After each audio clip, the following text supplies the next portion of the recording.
Hello and welcome to today's webinar at Microscopy Focus, which is a Leica Microsystems production powered by Bite-Size Bio. Today's presentation is titled Designing the Future, Novel and Scalable Stem Cell Culture, and is being presented by Samuel East from Uncommon Bio. Samuel East is a stem cell scientist at Uncommon Bio. After graduating with a master's in biochemistry from the University of Oxford, he now leads the Growth Media Development Project at Uncommon Bio. He uses high-throughput 2D and 3D scaled-down models to run thousands of candidate formulations in parallel, unpicking the effects and interactions of each component using the statistical toolset known as design of experiments. After the session, I'll be putting your questions to Sam, so please type your questions as they come to you into the questions box, which appears on the top right of your screen. So now, over to you, Sam, for the presentation. Hi, and thank you very much indeed for joining today's seminar. So to properly introduce myself, so my name is Sam. I'm a stem cell scientist here at Uncommon, and I'm working as part of the media development group here at our site in Cambridge, where we focus on the R&D of safe and of cost-effective and scalable iPSC growth medias for use in cultivated meat production. So having introduced myself, I'll introduce Uncommon a bit more. So Uncommon is an early stage biotech company, and it wears many hats and has many active avenues of research, and it's all focused around the theme of human and of planetary health. So a major line of research that we undergo within that, it concerns something called cellular agriculture, or cultivated meat, as you may have heard it called. So what is cultivated meat? Well, it stems from the idea that we can grow real meat in a new way. So we're all familiar with how traditional meat is produced. It's using animal agriculture and often high intensity and factory farming. So quite a lot of us are also familiar with all of the negative externalities that this entails. So traditional meat has a high carbon and a high ecological footprint. It also promotes antibiotic resistance, owing to the pharmaceuticals that must be used in order to facilitate these factory farms. And of course, it also carries a whole slew of those ethical issues that will crop up regarding the proper treatment and the care of animals.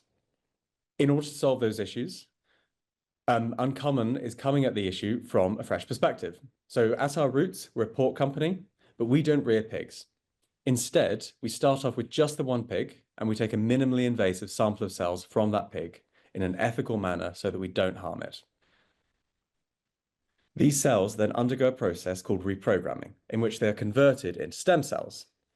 So we use stem cells because they have a load of pretty unique and pretty useful properties. So unlike normal body cells, they can make endless copies of themselves. And that's to the point that we have more cells than ever existed in the pig that we started out with. They also retain the ability to turn into any type of tissue. So having made loads of copies, we can then direct them using their natural pathways to turn into fat tissue or into muscle tissue or into any of the other types of tissue that make up the meat that people eat every day.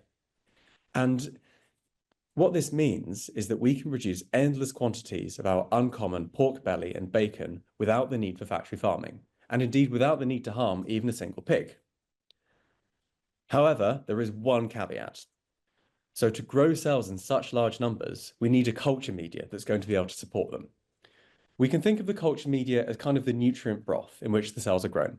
It contains all of the sugars, all of the fats, all of the minerals, all of the amino acids and the vitamins that the cells need in order to grow in a healthy manner.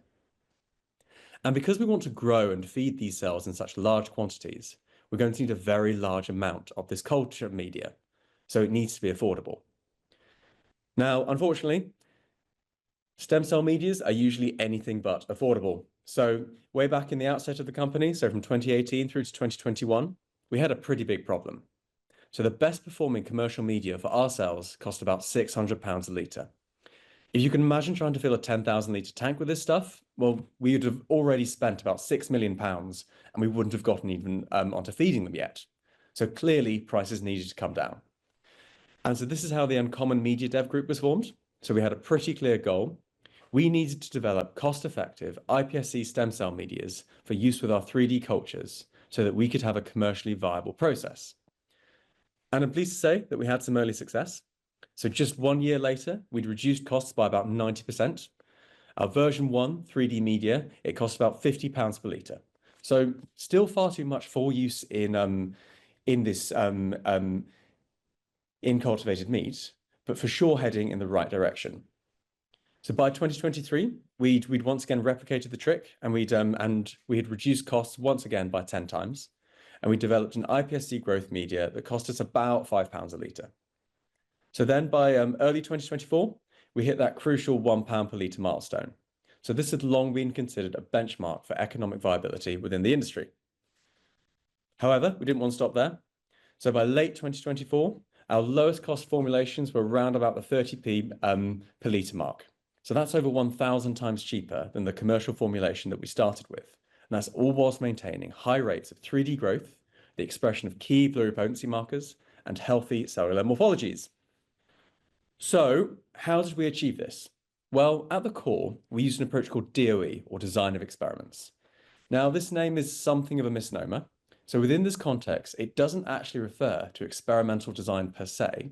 Instead, it's referring to a specific set of mathematical tools, which allows you to unpick the effects and the interactions of all your different variables.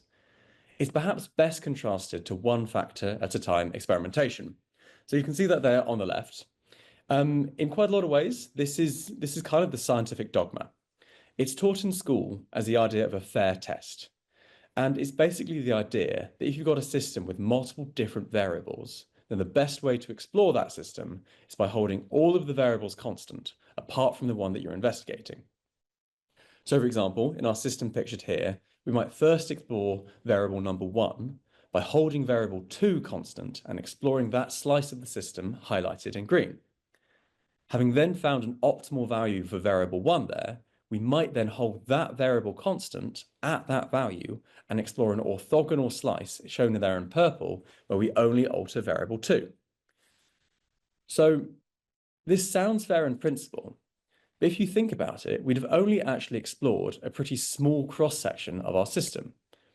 There's all this space up here that we haven't investigated at all, and that could contain the true optimum for our system, and we've just missed it. And crucially, we've also neglected to think about interactions. We may know the best value for variable 2, but we've got no idea whether that best value in some way depends on variable 1 or vice versa. And that's simply because we haven't tested for it. So how do we solve this? Well, as I said, we use DOE, and that's a much more effective way to explore the system. And that might look something like this, where we're actually tiling the space in an effective manner, and we're generating a proper heat map or a bird's eye view of our system. So the one shown there in mathematical terms, that'd be known as a full factorial, meaning that we're investigating the results of every value against every other value in order to generate this complete 3x3 grid that you see there. So there are some other types of DOE, but for now, we'll focus on this. And so crucially, what these types of experiments, what DOEs are really, really good at is unpicking interactions. And that's what makes them so powerful in the biosciences.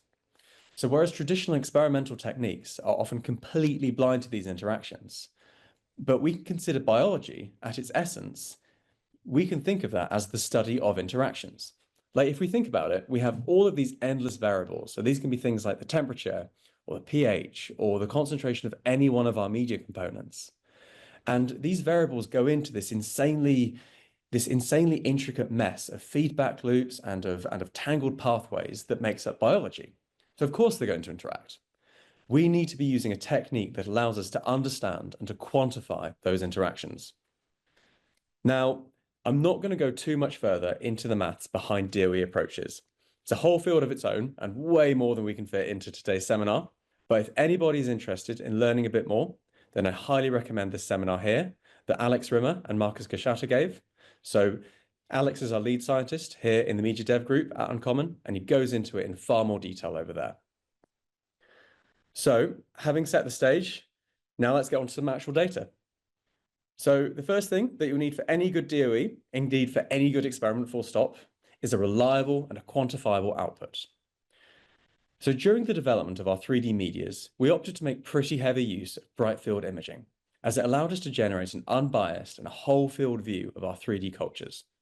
So here at Uncommon, we've got a Leica DMI-8 with an automated stage, and is able to scan across those cultures and stitch together the images really nicely to create a single coherent picture.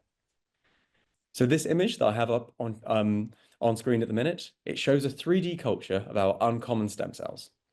So as you can see, when they grow in 3D, they form these little kind of cellular clusters, and those are these structures that you can see on the screen at the minute. So what happens is that a few cells will kind of nucleate together, and they will grow and divide from there to create the biomass that we need to grow for cellular agriculture. So that's all well and good, but how do we actually quantify that? So the picture I'm showing you there, it shows a relatively small number of cells at the bottom of a multi-well plate, and it's nowhere near enough for us to physically weigh out their mass. And yet, in order to quantify our experiments, we're going to need that sort of output. We're going to need an output that is consistent, that is scalable, and that is quantitative. And so this is where Avia comes in. So for those of you that haven't heard of Avia, it's a software package also developed by Leica, and it comes equipped with a whole variety of machine learning models which are trained to recognize and quantify some particular biological structures. So we input our data sets, and we trained up Avia using its inbuilt cell counting model. We augmented it with the ability to recognize these larger cellular clusters and to generate an area mask, which we could then use as a quantifiable output for our experiments.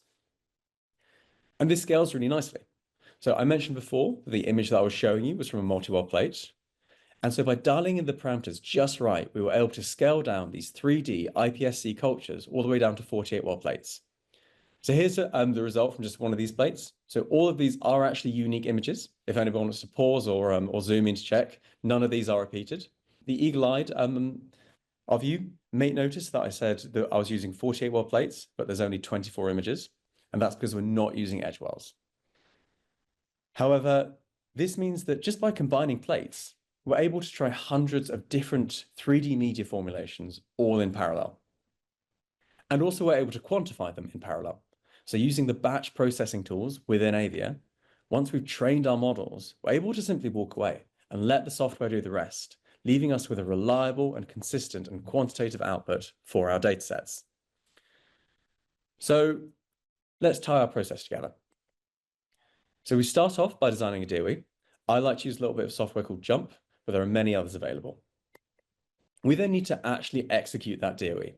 So I've talked about running hundreds of unique formulations all in parallel, but we need to be able to actually make up those formulations in order to test them.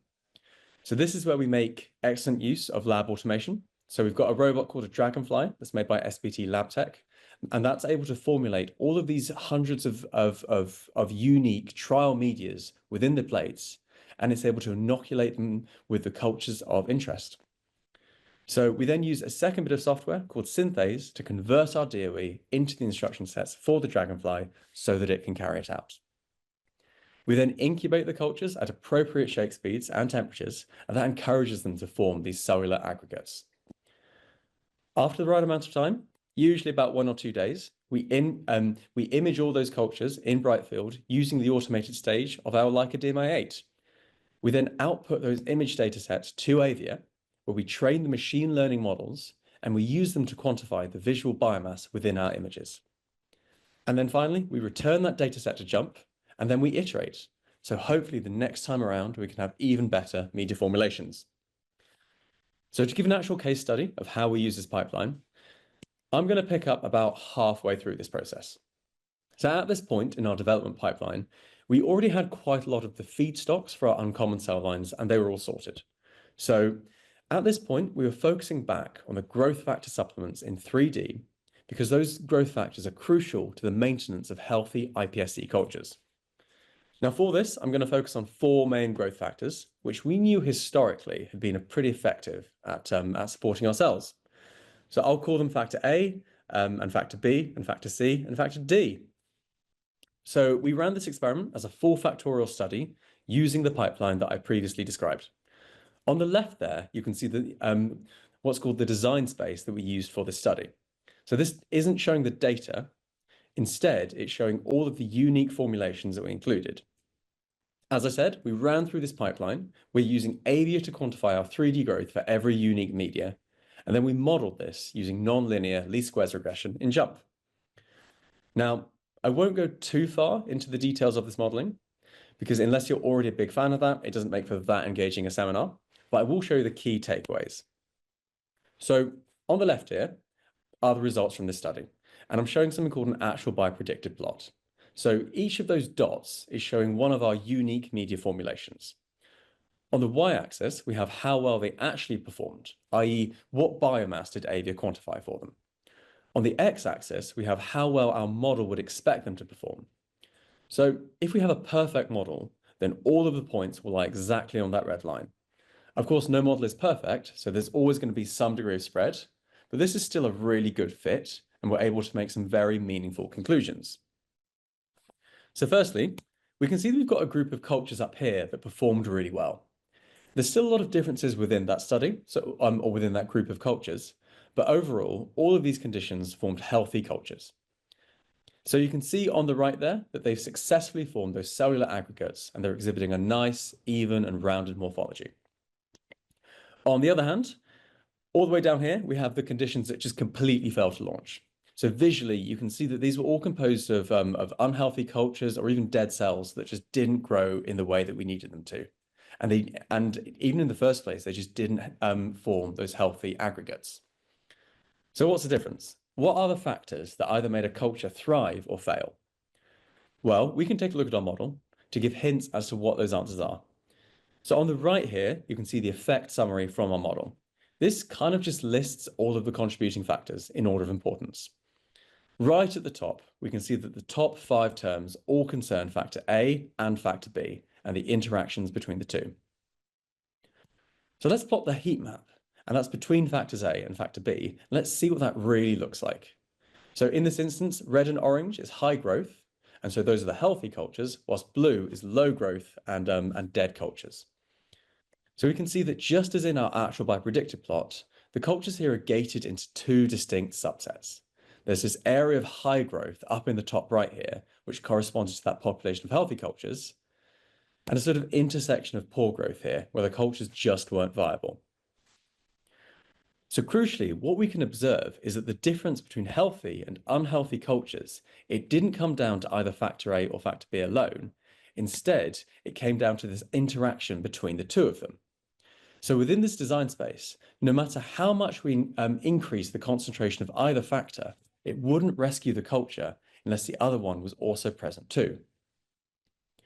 So that's a pretty useful finding, and it's for sure helpful to us in terms of understanding our system.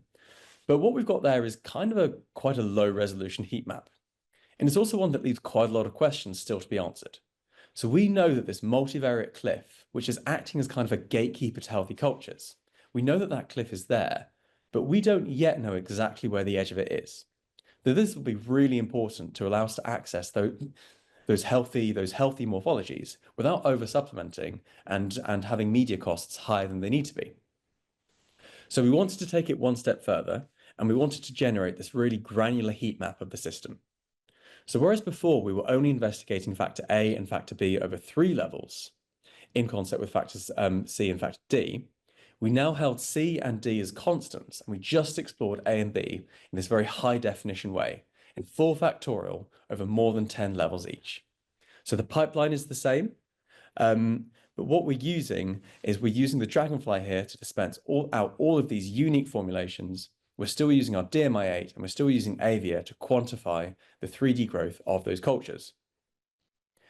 And so this is what we saw. So we saw a much more granular picture, and it really confirmed to us how important this interaction between factors A and B is in terms of allowing the formation of healthy cultures. That gave us a very intuitive understanding of this cliff response and where we need to be to maximize growth whilst minimizing media costs. But we don't want just an intuitive understanding. We want to be able to mathematically model this interaction in a robust manner. So you can see here, overlaid on top of the heat map, is a contour plot, and that's showing the calculated surface of the curve that we're exploring. Again, we can see that broader plateau raising at the top and sharply defined cliff edges. And so this is a model with a very high degree of predictive power. So here I'm showing the actual by predicted plot for this new design space, and that's built from this more granular experimental data. And what that means is that we're only considering factors A and B. And so this is a partial picture of the system. So, but even given that, it's expressing that interaction with a very high degree of confidence. So, we're seeing an R-squared value of about 0.97, which for biological data is really huge. It is, so it's worth reiterating just how much this system depends on the interactions and how multivariate experimentation would be the only way that this can be approached. So if we imagine trying instead that we'd approach this in some sort of traditional way, so say we'd taken one factor at a time slices through the system. Well, if we'd started off by increasing factor A along this line here, we'd have seen no response whatsoever. And it's the same story with factor B. So if we'd approached this in a traditional way, we might have erroneously concluded that neither factor A nor factor B could improve our system, when in fact they absolutely do, but they need to act in tandem. They need to both be supplemented, and so they need to be explored in a multivariate way. However, so we can still interrogate this system a little bit more. So I've talked a lot about factors A and B, but so far I've barely mentioned factor C or factor D. So undeniably, A and B, they dominate the system as they produce this gatekeeper interaction that determines whether the cultures live or die. And that means they tend to drown out factors C and D in the model that we constructed earlier. But the thing about 4 factorials is you can take away the edge slices and still be left with another 4 factorial to model. So if we want to focus only on those healthy cultures, let's remove those edge slices. And let's focus instead on only so let's remove those conditions that fail to grow, having understood what caused that, and let's remodel the system only using our healthy cultures. And so what does that produce? Again, that produces a new model. So we've got a pretty good fit to the data, and that's according to our actual biopredicted plot. So there's no conditions that are deviating very far from our model. What is pretty exciting is that this time around, now that we're only modeling the healthy cultures, what we can see is that factor C is now the variable that contributes most to the system. And this tells us quite a lot. It tells us that factor C is still really important in terms of promoting the growth of the system, but that this effect was being drowned out by the incredibly strong interaction between factors A and B. It also tells us that once we've satisfied that gatekeeper interaction, i.e. once we've scaled that cliff that we saw previously, the factors A and B, they're no longer dominating the system anymore, and other variables can come to the fore as being more important. So that's all well and good, but what does that data actually look like? So here, I've plotted the effect of factor C on 3D growth, and that's gated by factors A and B in order to control for their dominating effects. If there's anybody thinking that this graph kind of seems oddly familiar, you're absolutely correct. If I overlay it like so, you can see that we're pretty much reconsidering our heat map from before, but with additional information now regarding the effects of factor C within those spaces. So as you can see, so down in these blue squares here, so these are those that fail to satisfy the gatekeeper interaction, we find that increasing factor C, it's not able to rescue the culture. So in other words, so what this means is that factor C, it can't act as a replacement for factors A or B, and it can't grant us healthy cultures if we don't already have them. However, if we're up in these top regions, we see something very different. So under certain conditions, factor C made a really significant difference. Its supplementation was capable of improving our yields by about 40%. So that's well worth including. Now, it is a tad more nuanced than that. And what we actually saw was that the efficacy of factor C was dependent on the concentration of factor B, i.e. there's another interaction at play here. So we can see that at those intermediate levels of factor B, well, as we increase factor C, we may see a general upward trend, but it's not statistically significant. However, at higher concentrations of factor B, we see a much stronger and a statistically significant increase in 3D growth as we increase the concentration of factor C. And so this takes place regardless of the concentration of factor A, but it is dependent on the concentration of factor B. And it's interestingly enough, so this is actually something that our model picked up on here. So we can see that the second term that was in our regression model is that interaction, and that's between factor B and factor C. And in fact, this model, it acted as our original indication that there may be this interaction here. And it's what encouraged us to sift through the data in this manner to see whether we could find hard evidence to back it up. Again, it's worth highlighting that this sort of interaction could only be unpicked in a multivariate way. Had we gone about this in a more traditional sense, we might have incorrectly concluded that factor C wasn't capable of rescue, and so it wasn't of use to our system. It was only by exploring the system as a DOE that we were able to unpick these pretty subtle but very significant benefits. So to try and tie this together, what this means is that we were able to highlight the different regions in this design space and the way that they had different utility as part of our process. So if we're looking for a really, really rich medium to absolutely maximize our growth rates, it makes sense to be up there in the top right of our heat map. So that's where the highest growth levels are to be found, with everything absolutely cranked. However, what we found was that if we were willing to sacrifice just a very small percentage of growth, we could make significant cost savings on the media by greatly reducing the amount of factor A that we're supplementing with factor C able to kind of pick up a bit of some of the slack within that part of the design space, just not in others. So that's all well and good, but what about factor D? Well, so factor D actually does appear in our model in a fairly similar way to factor C. It's predicted to show up in an interaction with factor B. Now, we did look into that, and indeed we found some solid evidence for this. However, I'm not going to go into too much detail about it here for two reasons. So firstly, even though that interaction was significant, the effect was really small. So you can see that whilst factor C is right at the top of the effect summary here, in fact, factor D is well down the list with a vastly reduced significance. And that pans out if we look at the data. So if we plot all of the relevant points out in this maybe slightly kind of crude way, what you can see is that factor D has no significant effect on 3D growth, and that's consistent with our model. However, there's another and a much more interesting reason that I'm not going to talk more about the effects of factor C on 3D growth. And that's because actually factor D was critical, but it was doing something totally different. So one of the things that we always want to do when we're analyzing a DOE like this is we want to go back to our raw data, the raw output from our lab, and we want to check whether our conclusions make sense. We want to check whether what we're seeing with our eyes lines up with what we're seeing in our models. So for this experiment, our raw data was imaging data. We were looking at tile-scanned, high-resolution microscopy images of our cultures of interest, like the one that you can see here. And so as it happens, this image actually shows the culture that was supplemented with a pretty low level of factor D. And it looks good. So as predicted, the biomass is good and the clusters look healthy. Now, here's a second image. And this time it shows a culture that was supplemented with a much higher level of factor D. And something has shifted. It's pretty subtle, so I'll show them side by side in order to give a better comparison. And what we noticed from these images and from others was that as we modulated factor D, we saw changes in the size, changes in the morphology of these cellular clusters that make up our 3D cultures. So on the left there, you can see that with low levels of factor D, we formed slightly smaller clusters. While on the right, we see a culture with higher levels of factor D, which has formed much larger clusters.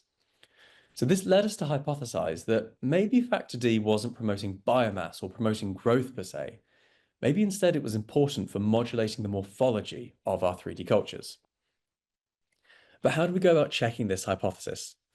Well, to zoom out of those images, you can see that we've got a lot of separate clusters per image. I really did not want to go through those all by hand and count and quantify them. That would take a long time. They're also far too small to weigh out individually. And because of the inherent biological variation, we're going to need really large sample sizes to reach any meaningful conclusions. And this is when we wondered whether maybe once again, this was something that Avia could help with. So to go about how we did that, I'll maybe talk through the Avia process in a bit more detail. So when using Avia, the first step is to train and apply something called a pixel classifier. And that's the result that I'm showing in these images here. So when we're using a pixel classifier, we're essentially taking some different parts of our images and we're classifying them as either pixels of interest or as the background.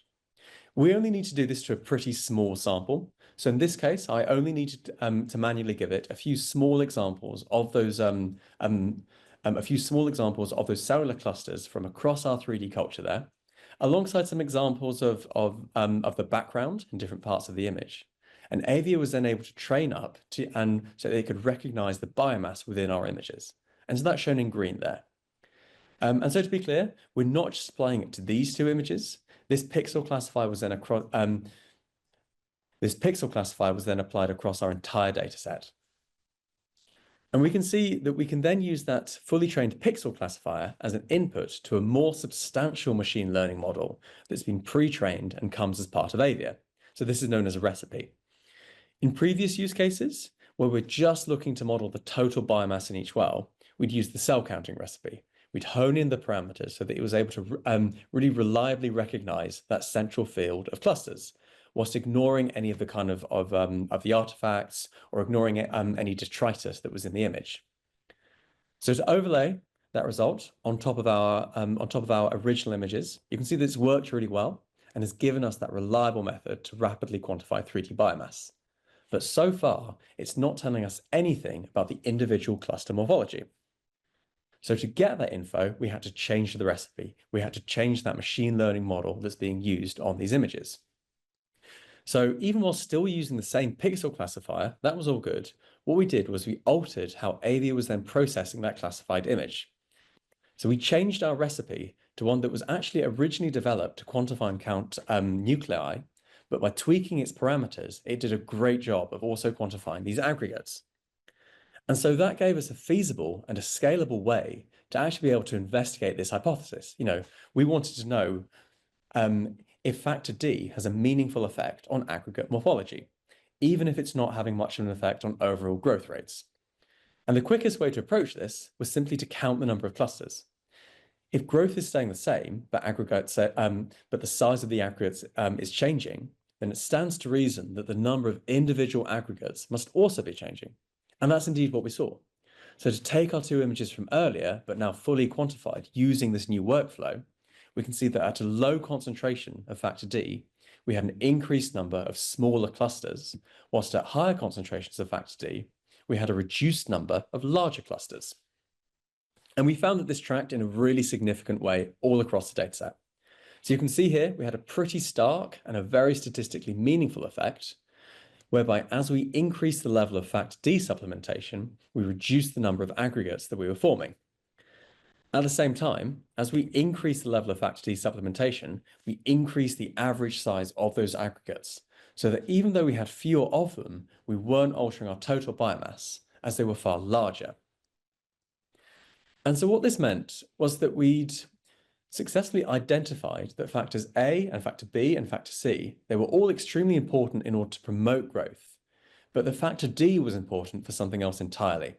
And by altering its level of supplementation, we're able to really fine-tune our 3D cultures to have exactly the morphology that we're looking for at exactly the right point in time.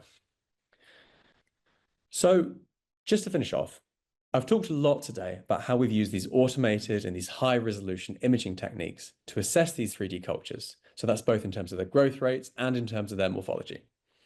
One thing I haven't really talked about is pluripotency. We're working with iPSCs, we're working with stem cells, we need them to remain pluripotent. Now, please rest assured, this is absolutely something that we made sure to investigate. It's something that was way up on our list. It's just not been the topic of today's seminar. There's lots of ways to do this. There's something like qPCR for gene expression or flow cytometry, where we're staining for key markers.